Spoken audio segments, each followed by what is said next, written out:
Okay, my name is Manuel Escamilla. I'm here with the Santa Ana Public Library conducting an oral history. Today is September 4th, 2013, and it is approximately 3:23 p.m. All right, sir, could you please introduce yourself with a name, date of birth, and where you were born? My real name is Merle Warrick, W-A-R-R-I-C-K. I was born in Los Angeles, California, and I'm 78 years old. All right, and could you tell me a little bit about your early life and just a little bit about yourself? Well, I was born during the Depression, and my whole family came out from Nebraska because there were no jobs out there, and they managed to find work here. And I have a lot more fun telling stories about Hollywood than I do, because that's where I lived for the first 10 years. Mm-hmm. And then we began to move with the military business, so to speak, beginning in West Los Angeles and then moving on down to eventually Orange County as the wars grew and diminished. Most of my family was, in one way or another, associated with technological things in research and development and manufacturing and marketing and trying to stretch the state of the art and find out how things work the way they do rather than some other way. I actually dropped out of high school, and I had worked for several years in machine shops, and I enjoyed making things. And then I realized I wasn't going to get very far, so I decided to go ahead and finish my high school and go to college. And I didn't know what I wanted to be, but I found that the toughest thing for me to get was physics, and so I decided to become a physicist, just because it was tough.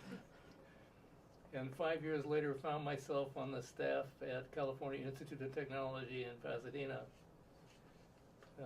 doing research in the physics department and in seismology. We put the first hardware on the moon. It's called Ranger, and it was an attempt to measure a moonquake. And anybody who'd heard what we were doing thought we were a little moony. And we did eventually put hardware on the moon. Okay, and that was Project Ranger then? Was that the official name, Project Ranger? Ranger, yeah. It was the first hardware on the moon. Oh. I moved into industrial manufacturing after that, and did things like manufacturing computer memory. We controlled computer memory for 7 years, as I recall, and we took some of the pieces out of the Minuteman missile and used them to study the vibration in the the Golden Gate Bridge. These are called seismometers or accelerometers. And we just went from one product to the next as long as the military funding held out, but there's been a continuous degradation of that funding, and we are now pretty spread out in geography and don't have the same kind of money coming in from the federal government as we did for 20 or 30 years, if not longer. The effect is probably a 50-year effect. And now we're faced with the problem of trying to figure out how to develop our own economy city by city without Uncle Sam. We've been at it now seriously. So when I say we, I'm talking about the local government. Has been at it semi-seriously since the turn of the century. maybe 1 year before that. And I had already been in it for 30 years before that. And I, along the way, wrote economic development plans for the County of Los Angeles, for the state of California, and was invited to work for 3 presidents on this very issue of economic development and job creation. Now that would be high-tech job creation, not just McDonald's. Pardon me for insulting McDonald's, but we use that as a model for what you can expect if you don't graduate from high school. This issue of economic development has never been handled by local government. And along comes Obama saying that economic development is a local problem. And then Governor Brown reinforced that with the statement that economic development was a local problem. And so we have now been blessed with an orphan of economic development on our doorstep without an operating manual, because they've never had any experience in a real economic development plan with enough detail to create jobs much the same way as you would follow the directions in a cookbook. We have things called economic development plans, but they're not. Okay. So right now this is my 10th year in what I refer to as my last Eagle Scout project, and that is to convince local government to take a fresh look at the way that they create jobs, because I'm not seeing progress under the circumstances that we have now. This is a long story. I can't put 10 years into a few minutes. All right, well, yeah. But I, on the one hand, I highly recommend that people get involved in demanding from their local government that they have a operational working economic development plan in place, and I have one, by the way.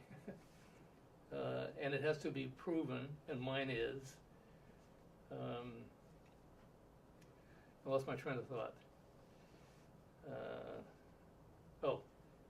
And aside from getting the manufacturing in place, we have one easy way to do it, and that is that there is a knowledge is doubling every 11 months, thanks to technology, thanks to communications. I don't know exactly what it is, but it's been on a 4 billion year curve, and we happen to be right now in the last 30 years or so of that curve, where it is doubling every 11 months and accelerating. And that means that everything that you have a year later is going to be obsolete. So all of your competition has the chance to beat you with the new technology they found before you did. And so we have to have an organized strategy for how we utilize what I claim is approximately $5.2 trillion worth of under-commercialized technology. And this is a fun game if you like making things and designing things and solving problems. And it doesn't necessarily take a PhD or even a bachelor's degree to get into this kind of a business. It begins with people that make things. And it depends on how much precision they need, how much knowledge they need. There's great satisfaction in designing products. I have designed products all the way from stuff on the moon to one of Whammo's toys, to slip and slide, the big fiberglass slides. Lots of different products that I've been taken on as a goal because it looked like it might be an interesting problem to solve. Mm-hmm. There is good money in this. We now have a new title. That title would be Chief Knowledge Officer, just like you have a Chief Executive Officer, except the Knowledge Officer is responsible for the knowledge of the company That would include its intellectual property or patents and the knowledge of its workforce. Is its workforce prepared for the next step? Is it already being trained for the next step? Is it keeping up to date with the technology that's changing? So that everybody in the company has to be involved in this rapidly accelerating technology, and if they do a good job, people will show patriotism to the owners of the companies. Likewise, the owners of the companies will show patriotism to the workers. I can't tell you this program right now, except to say that it's been tested in every aspect. And right here in as a demonstration, I did a machine shop. In a 1 month period, I created 3 jobs. I created 2 jobs and saved 1 at a cost of about $700 per job. Now, and this isn't a high technology product that I found in what I teach people. Lost it.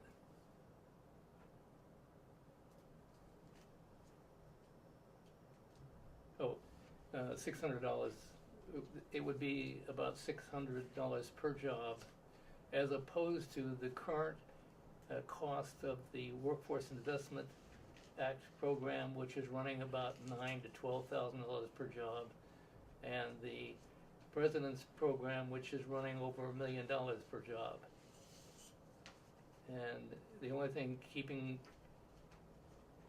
them from turning over to what I propose is the fact that it's difficult to get anybody to change.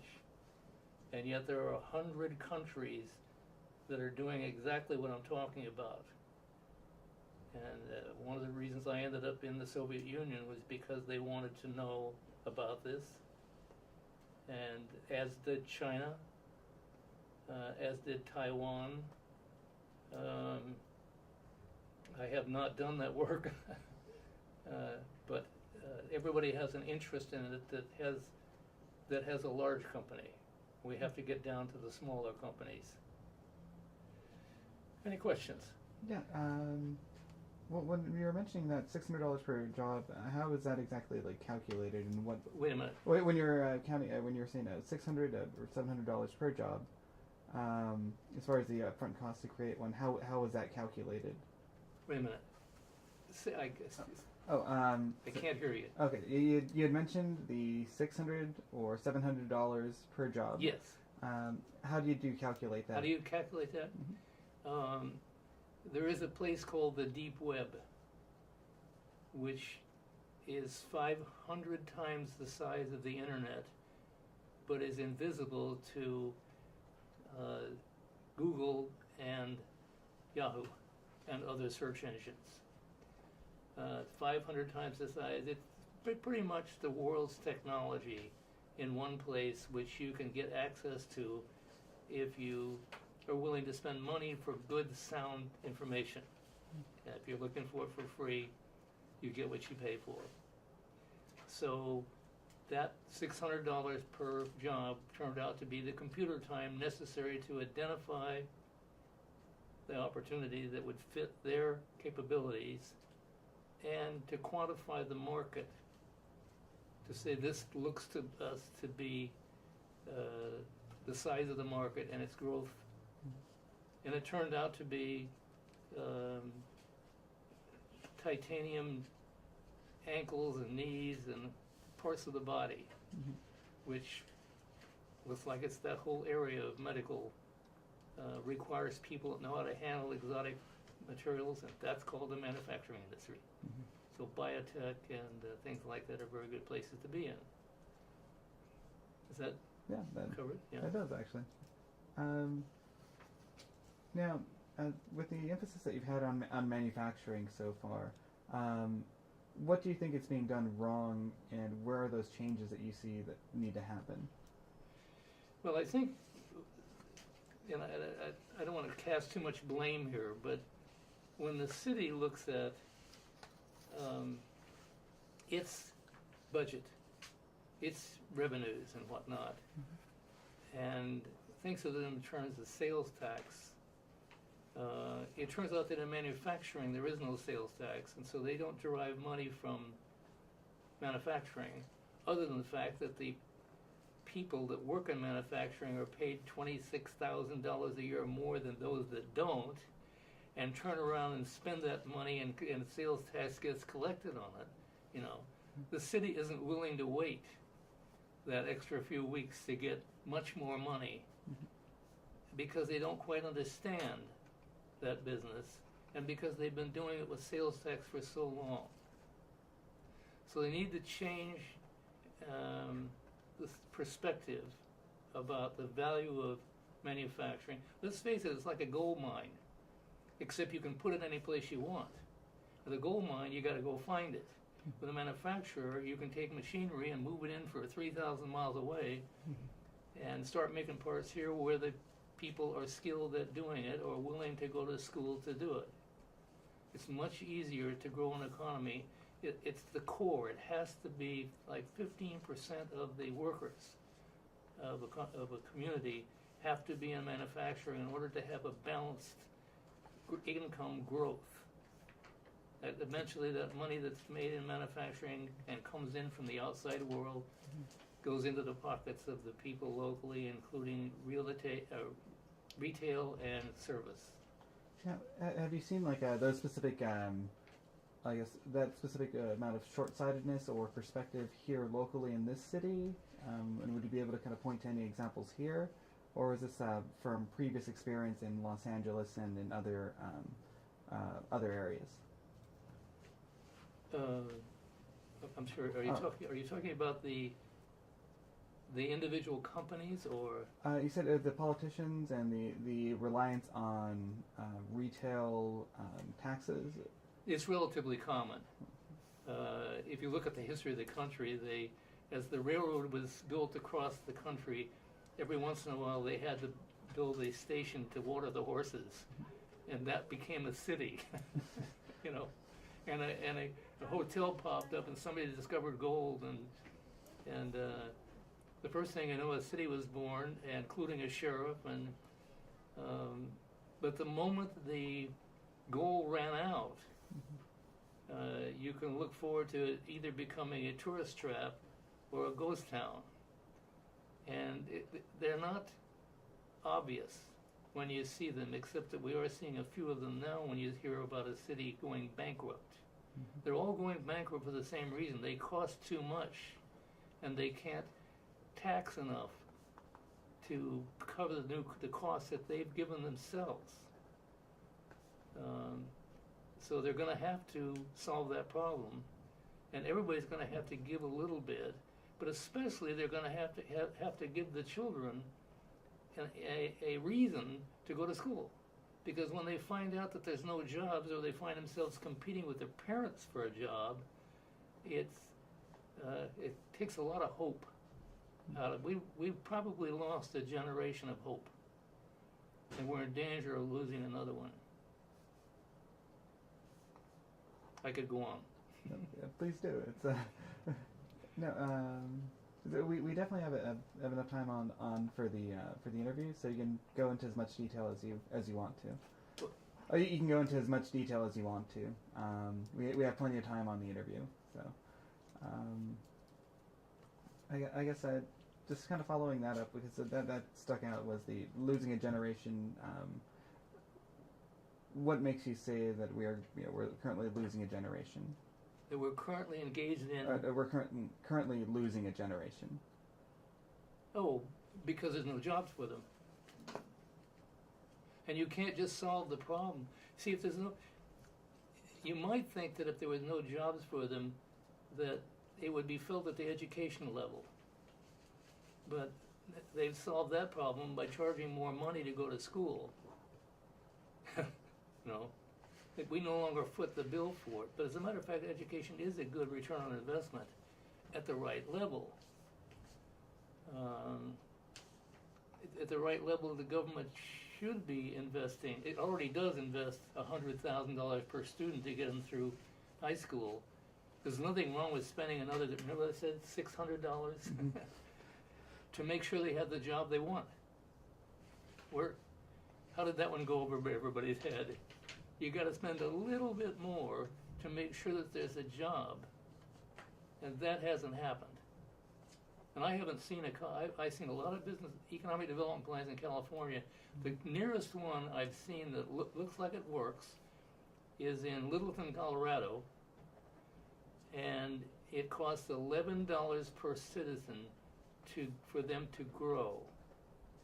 Now it's a small town, but they've got an aggressive economic development program, and it's pretty cheap. And they use the similar sources that I talk about for the technology that their customers need. That's what it really comes down to. Is we find a customer, we talk to a person about their customers and what their customers need, and then we go back into the deep web and see if we can find technology which would provide the fulfillment of that need. And I'm here to tell you that the oldest ones I've done, going back to 1975, 88% of them are still in business today because of what I told them. And more recently, the numbers they're approaching 100. In other words, it's as though it's impossible to not find another opportunity than one that's going out of business within the next 11 months. So, what type of opportunities have you identified using? Now, I have to be a little careful here because I have clients. Yeah. I like personally right now 3D printing.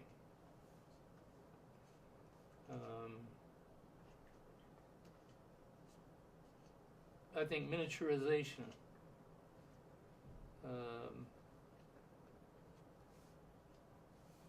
I think growing robots. When I say growing, I'm talking about instead of having mechanical robots, have ones that operate the same way we do,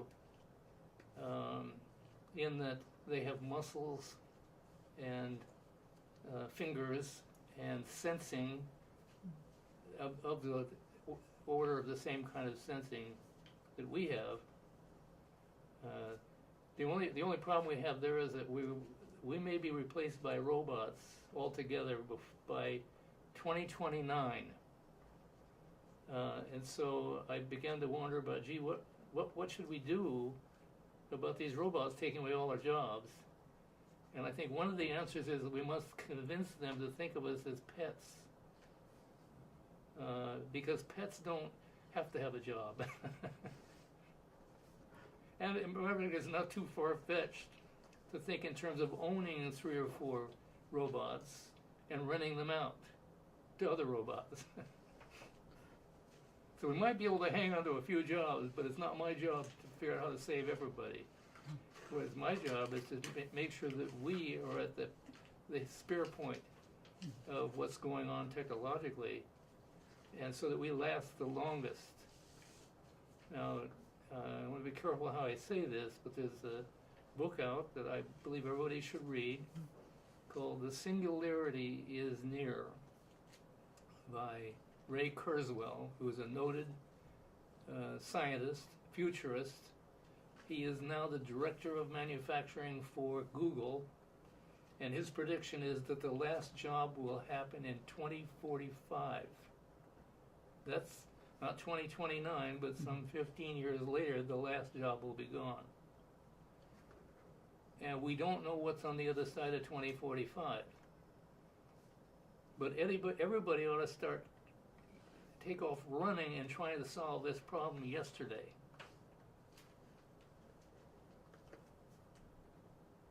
So with that being kind of the prediction for the future, in your lifetime, have you seen kind of the transformation with including robotics that have that's one of the major changes that the economy has had to kind of adjust to, and maybe that there have been failings in adjusting to the rise of additional automation rather than manual labor? Has that been kind of one of the big problems? I see a bit in the piece every day. Somebody announces that they figured out a way to, and I would give you a muscle, the muscle that is actually made up of human tissue, that when electricity is applied to it, it shrinks. Now, what are we going to do with that? I don't know how many muscles we need in the human body, but if I've got an arm a robotic arm that needs to have a very delicate touch and doesn't have to have machinery hanging out one side that's all coming down to a little focal point, which you think with machinery, you know. But it really comes down to a little hand that we've made that has the precision necessary and maybe even could withstand temperatures that that the normal hand can't handle. Now, memory is another issue. And that is because the human brain is limited in its capacity and its speed. And that's not going to be the same with robots. They will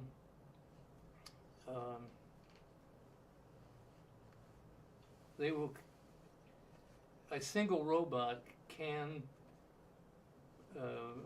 contain the memory of the entire world in sometime in the next 20 or 30 years.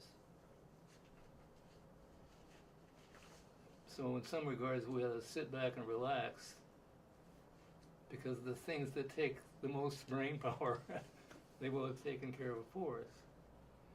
But you're going to have a hard time justifying your own existence. I think we've already seen people going to Northern California and buying 40-acre properties of land with a water and a well on it, which is enough to survive, and move into the hunting and gathering mode again. This is no joke. No. So with that, it seems like there's a very positive way to look at that, as far as saying no longer having the need for labor in the sense of any kind of toil or things that can actually be provided for by the machines that we've created. But then also, as you pointed out, is humanity becoming obsolete. So what makes you remain kind of positive and upbeat about the upcoming changes, or negative about the possibilities of the future? When nobody has a job. When no one has. Can't look that far out, because that point is called the singularity, which is a mathematical function that basically is, if you were to draw a curve, it would be the point where it goes straight vertical. Other people call the same thing a black hole, and there are arguments now about whether the other side of a black hole is catastrophic or Eden-like. We don't know that yet, but I suggest that we ought to enjoy the ride and cross our fingers. And you're asking me questions that are treading on religious possibilities. I don't know. Sure, a lot of people will probably just give up. But I think if you're willing to work, there should, and you're trained to fill the need, we should make sure that need is there. And especially when we're using your money. I just reversed that I put myself in the viewpoint of the local government, whose job is to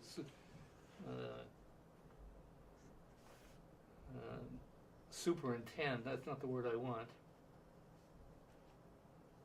Stewardship.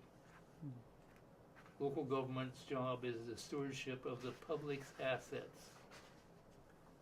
And we have to be careful that local government doesn't go into competition with the workforce. When we tear down an industrial factory to replace it with a car dealership because there's more money to the city, but less money to the workforce, we got a problem. But that has to be handled by the people. The people can't just sit back and show up once a year and vote. They have to begin to understand what's going on and ask that their political representatives act on certain things that are discovered to be counterproductive or not in the best interest of the people or the children or whatever you would have. It's a little bit out of control right now. Now, so given your experience in manufacturing and this being one and this long-term vision that you have for additional manufacturing jobs and kind of higher wages through novel uses of technology, what have you seen happen here locally that you can say has either been done right or has been done wrong? You gave WIA as the WIA, the Workforce Investment Act, as an example. Well, there's a lot of companies that come and go. There is no ultimate stability. We've seen many companies, large companies, fall out of sight. The biggest companies that you see right now, and the ones especially on the internet, most of them happen through a word I love called serendipity. It was an accident. Okay, it was an accident in the case of Apple, PayPal, Tesla. I can't catch all of them on my mind right now, but these are things that were accidentally discovered, and somebody turned them into a. I think we should probably put that on. That's oh, sorry. I'm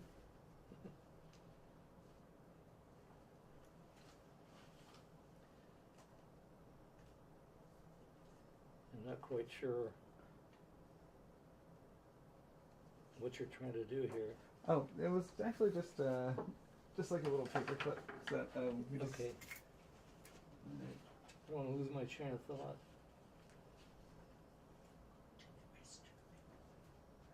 Well, okay.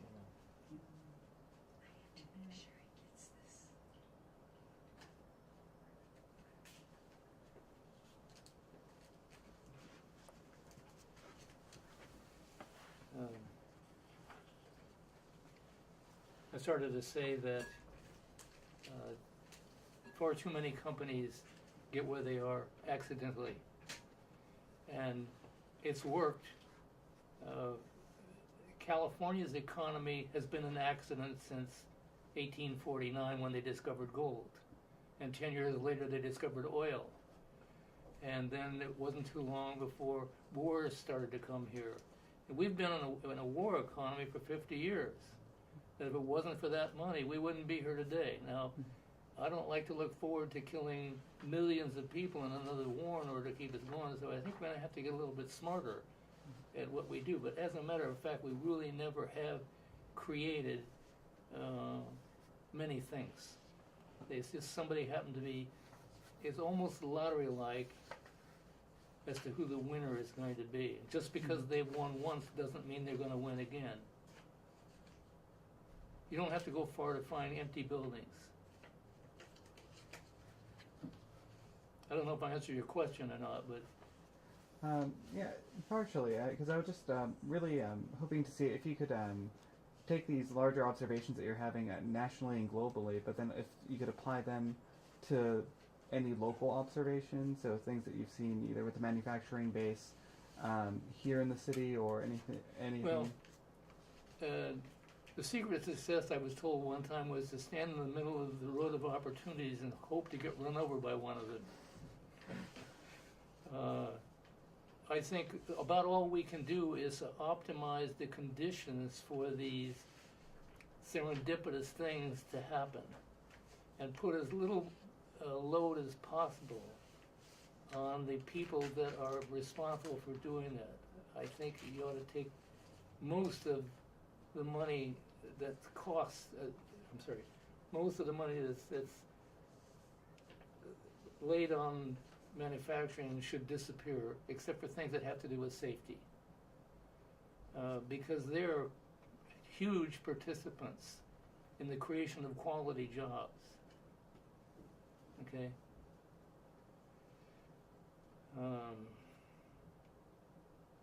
So there are some common things, I think, everywhere. And everybody ought to have a target of 15%. That's what's proven to be a standard. That's where it worked, but we can't seem to. Right now, in manufacturing, we are at 35% unemployment. Okay? In California. That is 10% higher than the worst of the Depression. The worst of the Depression was 25% unemployment. And right now we're sitting on 35% unemployment in manufacturing. Because of the high costs, because of the high regulations, because of the lack of support, you know. So if you want to live in a nice, clean environment, I explained that one up in Northern California. It's 40 acres, and you can go up there and be away from everything else and live off the land. Now, I don't know if 300 million people can find a place like that, but that's one option for some of us. I feel like I've lost control here where we're trying to grow, but go. No, it's fine. I think I just was slightly curious as to kind of what your experience has been since you moved to the city. Because how long have you been living here now? In Santa Ana, Mm-hmm. Roughly 1969, 68, something like that. Okay. I've had several businesses here. We controlled the computer memory market for 7 years.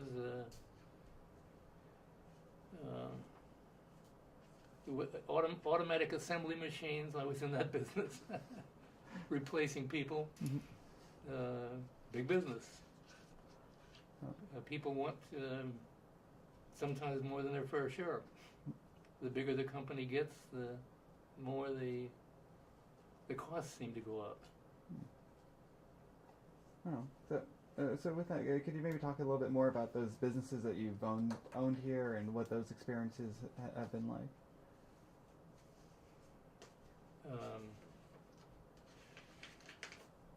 Well, most of the past, since 1975, let's say, I have been a consultant to companies on basically knowledge, as their chief knowledge officer, temporary.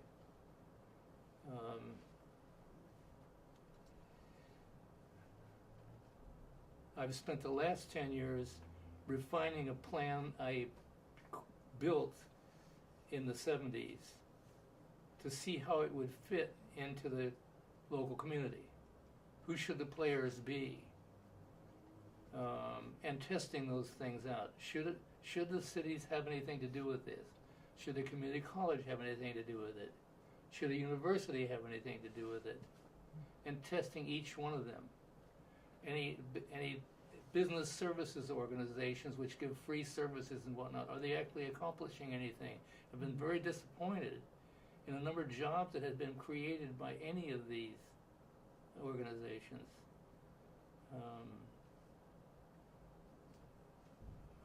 But at least the good news is that I think I've found the path through each one and where the important components are, and no, I'm not going to tell you.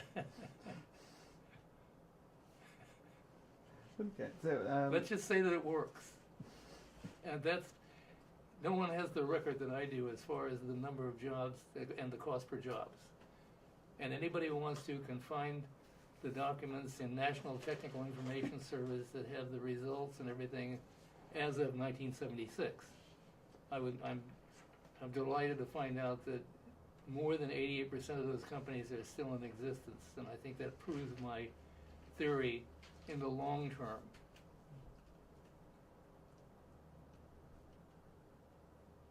Okay. So when do you want to start?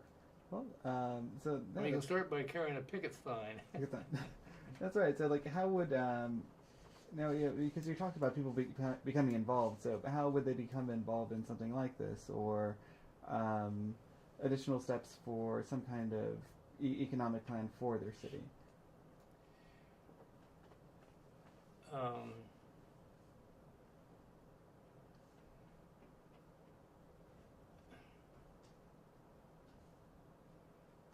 this is a government of the people, by the people, and for the people.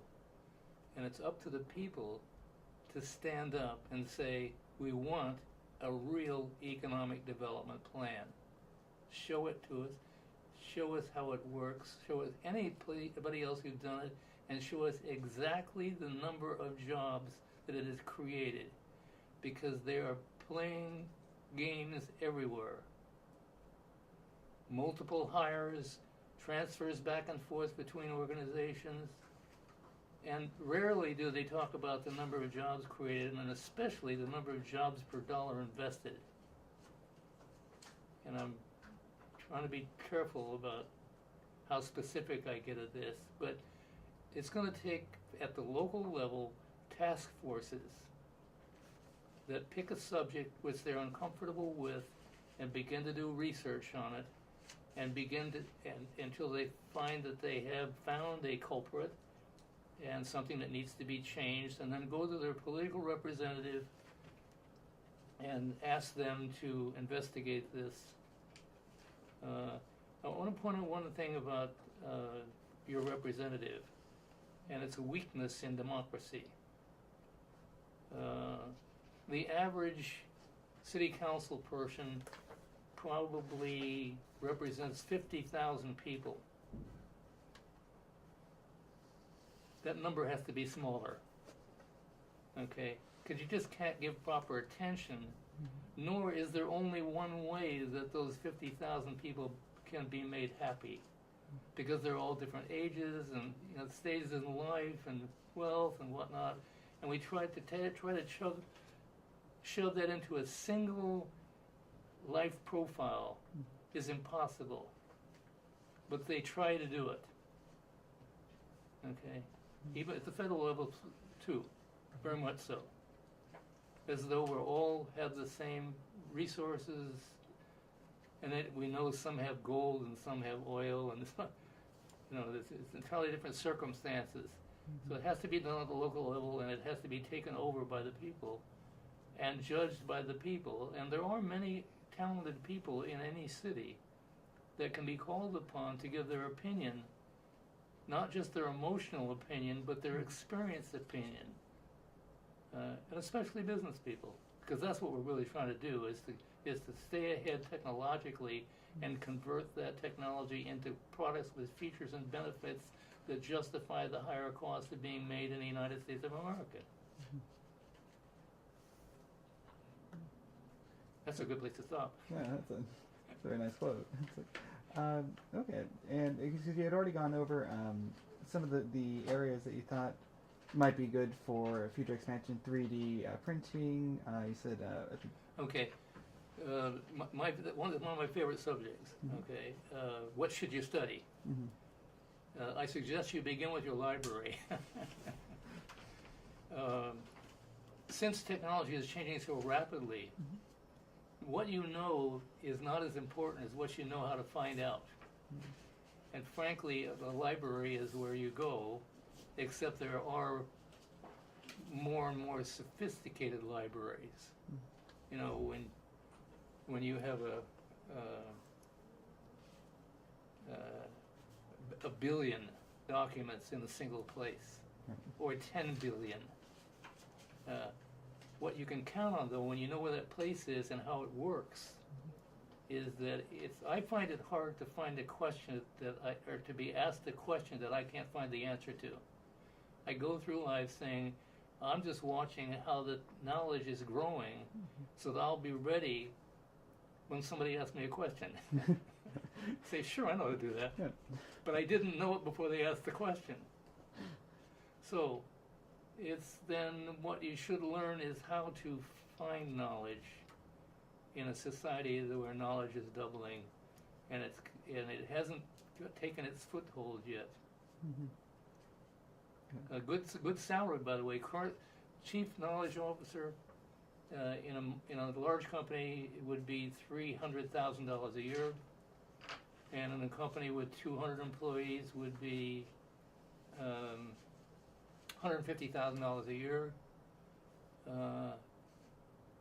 I think I can train veterans in being able to do some of this, at least some worthy parts of it, in a matter of 2 months. And we can get them out from underneath the bridges. Mm-hmm. Mm-hmm.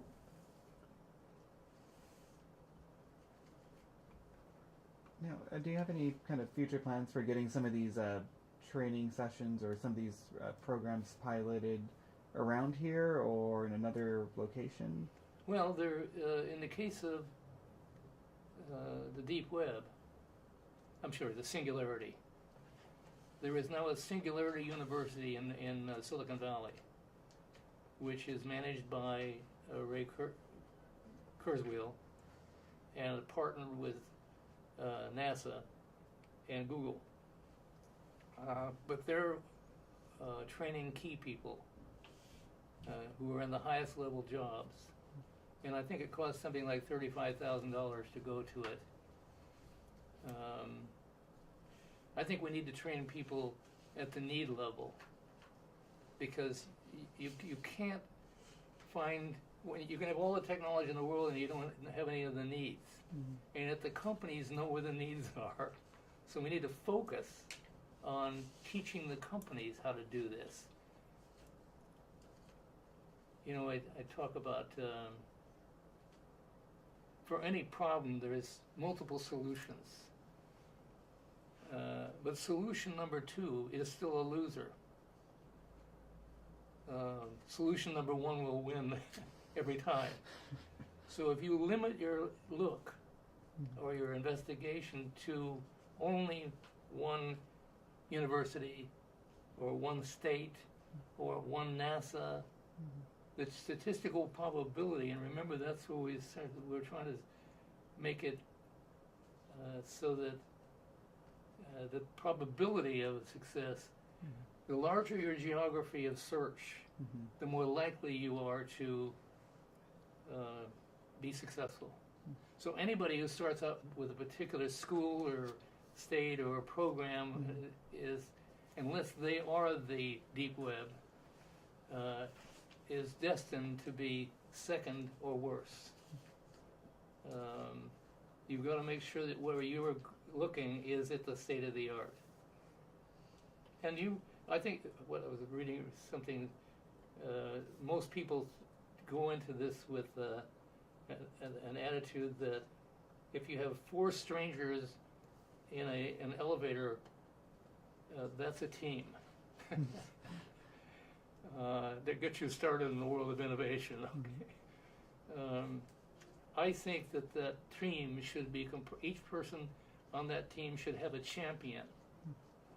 And by that I mean somebody that knows everything there is to know about whatever it is they're trying to study and the various ramifications of it. And so each one should not only have themselves, but a champion or 2 or more to make sure that whatever they come up with as an ultimate solution is the best you can get.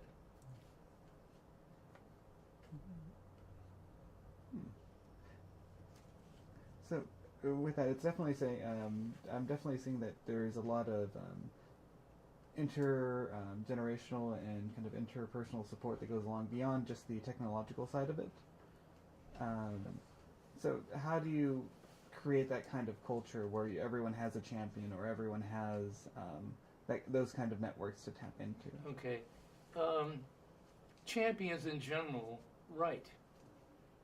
They write patents, they write news releases, they write reports, and all of that stuff is computerized.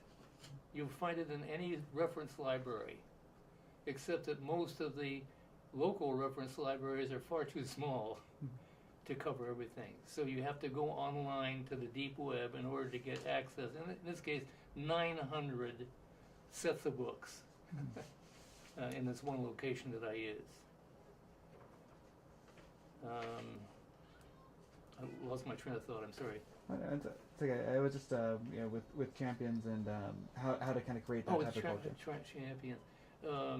They will be the people that do the writing, and if it isn't them, they will know where they got their information from, and they will lead you to the guy that they know of that they wrote about.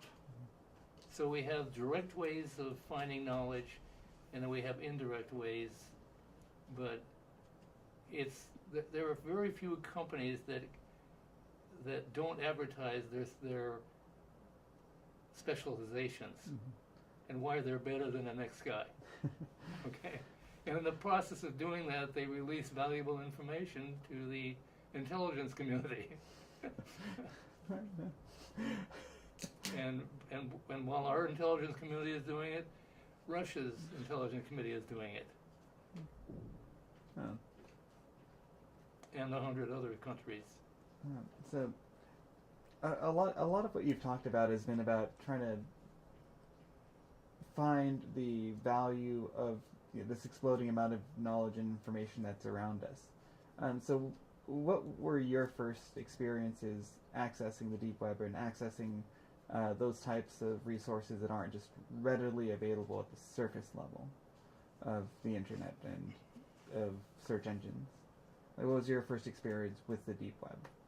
Well, my first experience with the deep web was in 1972, which was 20 years before the internet existed. I think about 20 years.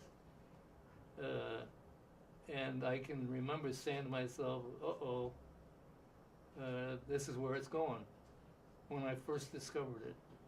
So, I was science advisor to the city of Los Angeles, and my job was to find ways that we could improve service to the public and reduce expenses. Okay, it was a noteworthy effort. But I then found out how difficult it really is, because I had to be able to answer every question that could be asked by every employee of the city of Los Angeles. And somebody saved my life by telling me about this computer over at USC at that time, that you could access it and get an awful lot of information like this.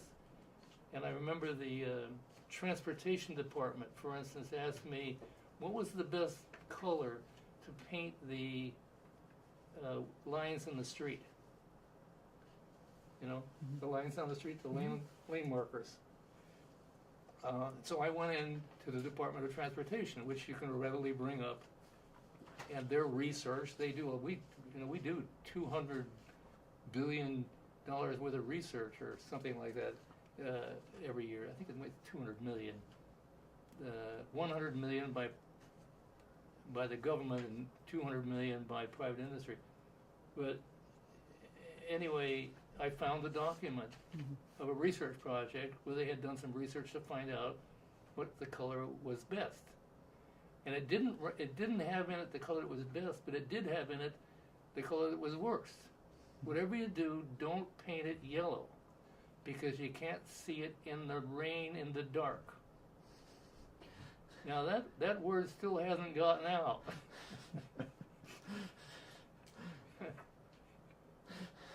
So just your guess is as good as mine. I couldn't babysit them all the way, you know. Okay. So it wasn't my recommendation, it was the Department of Transportation's recommendation, which I guess probably wasn't convenient to whatever the pink. They already had too many yellow lines down. Okay. I don't know if that answers your question or not, but it does actually, because it's a very specific. Yeah, it's a very specific experience with it. So this is back. By the way, most of the experience that I had, I transferred because the military industry was of more interest to me than the city of Los Angeles. Okay, and I said to myself, you know what? There's a way here to diversify a company, to find them new products for existing customers, new customers for existing products, and emerging market opportunities. There's a way to do this for these companies. And I got a grant from the Department of Commerce, Economic Development Administration, and in cooperation with the County of Los Angeles, to test this theory that you could do it. and I described the results several times before, but we were very successful at using it for just that purpose. And there is you can find the book in National Technical Information Service for $40. Learn everything that we did for $300,000. And a company would do well, or a city would do well to read that document before they start making decisions about economic development. To at least see that as a tool that works. When was that published? When was that report published? It's in National Technical Information Service. I don't. Sure. I may have a copy of it with me.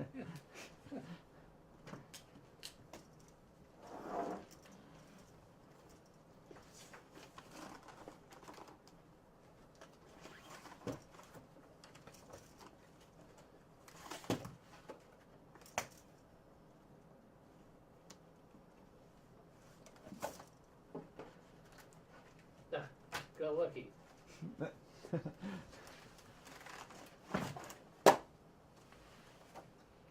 The name of this, okay, is Expediting Diversification of Department of Defense Contractors, dated April 1976. See, I had the problem solved a long time ago. This is it's well over 100-page report. The number, if you want that, is PB, Peter, that would be Peter and boy, 259190. And there's a copy of it in Sacramento, and there's a copy of it in the Los Angeles Library. I don't know if there's a copy here, but every library of the California system has to have a copy of this, even if it's on microfiche.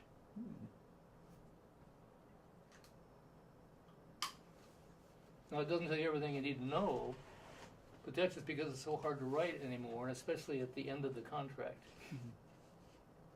You know, you just put enough in it to be useful. Right.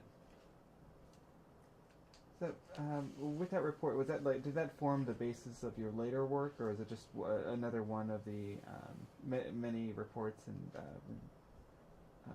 one of the many reports that you wrote over the course of your life? There's not much change fundamentally. What's happened is that when I did this job here, there were only 20 databases, of which NTIS was one of them. Today there are 900 on that computer alone, 900 databases. So the statistical probability is improved tremendously. And as I said, it's growing as we sit here. So what sort of databases do you find the most useful for your work? Like, what sources have you... Well, I think NTIS is always a good place to start. And by the way, some universities and whatnot do have shortened versions available at local libraries for free, but they're not they're not what you should be using professionally. But at least you get used to practicing with them, and you can actually go online. Here, I'll give you the name of my favorite database. It's called dialog.com. Now that's dialog.com. Now that's the one that has 900. It's the oldest one. It was first formed in 72. And 100 countries are using it. That's where I get that number from. I had terminal number 3 on the system.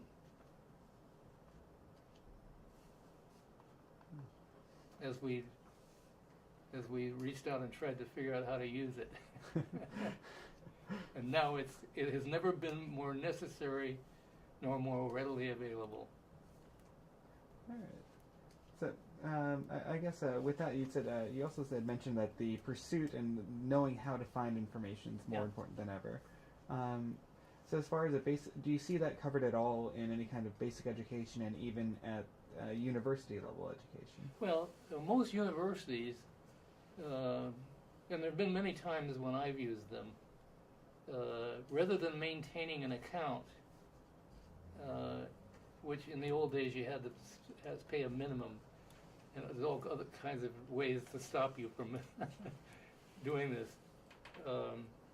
I would go to like Cal State Fullerton, to go to the reference section and say I want to Google or a dialogue search.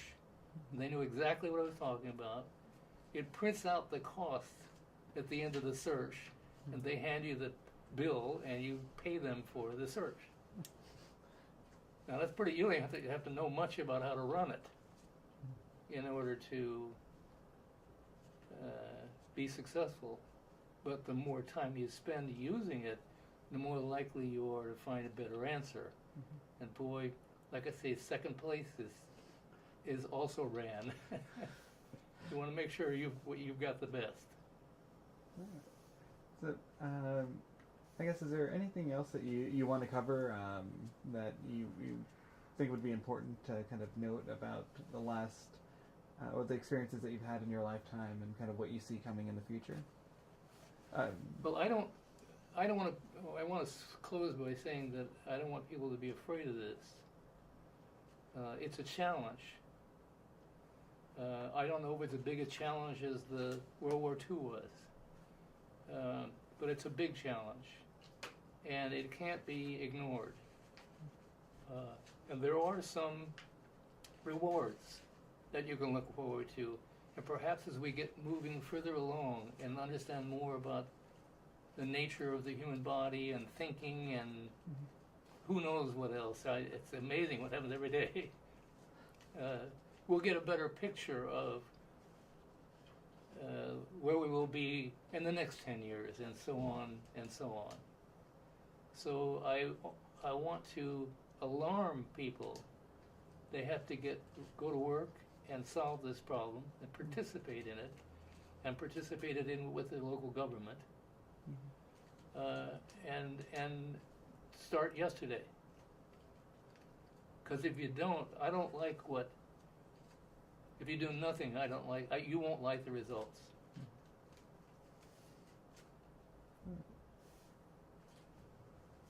Okay. Okay. All right, well, thank you so much, Bob, for coming down and doing this. Or sorry, Bud. Just thank you so much for coming down and doing this and taking the time out of your day to come in. Do I get a copy of that? You can get a copy of that, yes. Yeah. All right. That's the first time I've done that. Oh, okay. Yeah. And I thought it went well. It definitely did. We were still being recorded. Oh, Jesus. Yeah, pause it.